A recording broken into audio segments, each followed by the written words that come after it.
আসসালামু আলাইকুম। আমি ইভাস গ্রিন ওয়ার্ল্ড থেকে। আশা করি সবাই ভালো আছেন। আলহামদুলিল্লাহ, আল্লাহর রহমতে আমিও অনেক ভালো আছি।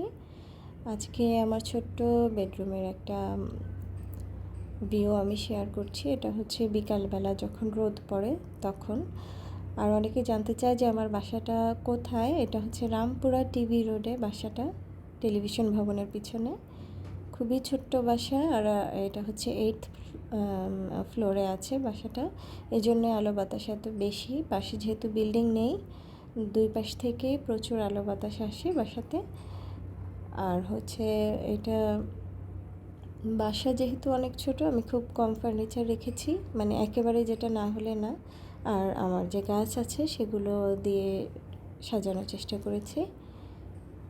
গাছগুলো ঘরে জানতে চায় অনেকে যে ঘরে কিভাবে অনেক দিন ভালো থাকে। আসলে গাছ অনেক দিন টানা ঘরে